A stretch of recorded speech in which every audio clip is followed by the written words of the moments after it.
I don't remember how long I've had this truck. I bought it from my dad. It had 57,000 miles on it. It's in its third engine now. And so I have no idea. It's got at least 300,000 miles on it. I mean, it's been to Boston, it's been to Chicago, it's been to Dallas, it's been to Florida, all over the place. And guess what? I don't have any trouble with bugs on my garden because I drive way too fast.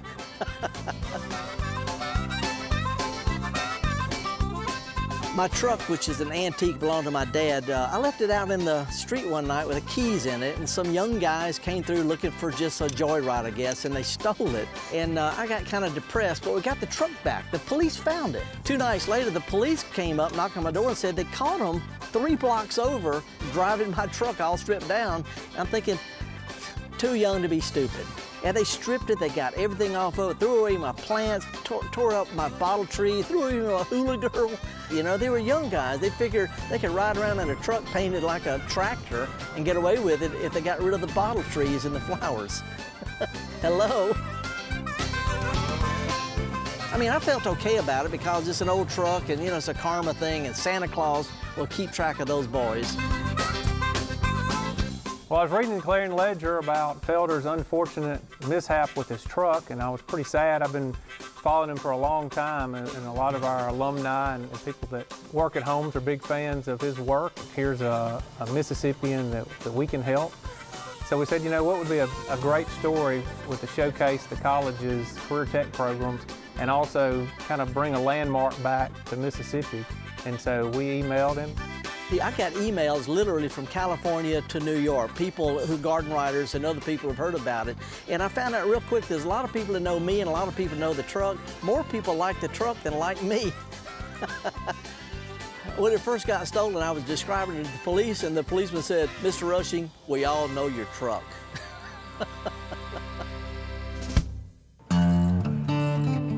So anyway, the folks at Holmes Community College decided that they were going to chip in and help fix it up and repaint it. I emailed Felder, and we immediately thought this would be a perfect project for Holmes.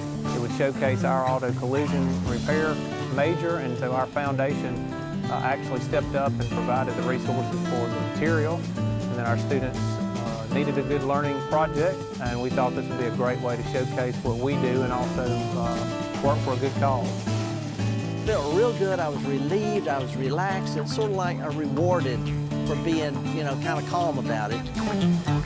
The folks up at Holmes Community College at their automotive repair technology program did a fantastic job of completely refurbishing it. They completely took all the dents out, they repainted it, threw a new transmission in it, put that old Silver Eagle back on it, and it's better than new. It looks so nice now thanks to all the folks who have helped with this. I feel like I need to put a sports coat and tie my hair back just to drive it. So we're glad that we've got to show off the talent that we have here. And the most important thing is that we're taking people and we're changing their life, and we're putting them through a program where they can get out very quickly and make a difference and make a good living. So that's a win-win for everybody. The folks at Holmes Community College did a fantastic job, and all of a sudden I just feel like people are looking at me again. You know, I'm an old guy driving an old truck with an old dog, but I feel like I'm, you know, can an old guy feel pretty, I guess? I don't know. But anyway, I decided to go ahead and put bottle trees back on it, get my frogs back in it, a new gnome, and start planting it again.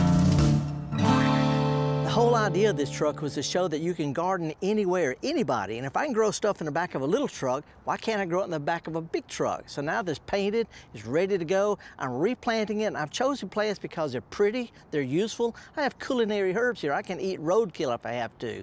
But also, they have to take heat and drought, summer, winter, rain, no rain, and according to the Louisiana State Highway Patrol, 81 miles an hour.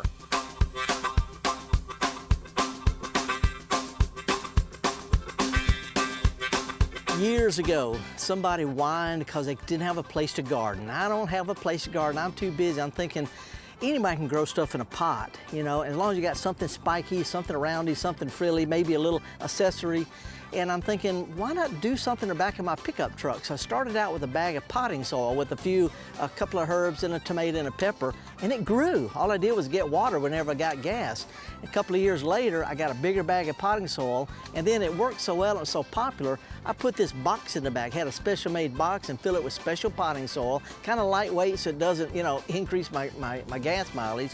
Started planting all different stuff, and over the years, I found out stuff that looks good all year without a whole bunch of care. Some of it you can eat when you're tired of looking at it. Some of it just for fun. Some of it's cactus and succulents, you know, real trendy stuff. Some is old-fashioned things like the iris out of my great-grandmother's garden. But the idea is to show that in a small space, you can grow a lot of stuff without a whole bunch of horticulture know-how.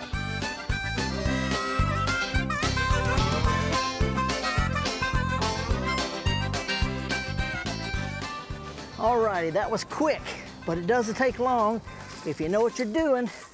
And what I've been doing is showing that anybody can garden anywhere.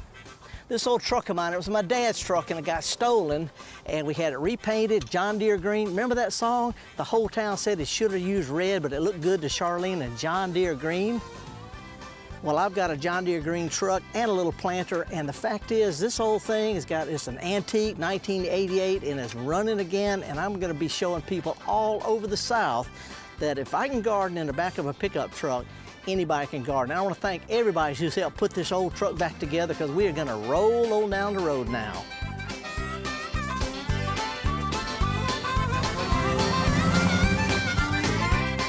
I'd gotten a lot of use out of it. I loved it. It's my dad's truck and all that. But when I got it back, I felt like, you know, like I had a chance to do something new, a new beginning. There have been so many people who have joined in and helped fix this truck up, because it's sort of it's an icon of hope, of gardening. It sounds real corny, but you know, whatever it takes to get the message across. Gardening is easy. I can do it. You can do it. I can do it in a pickup truck.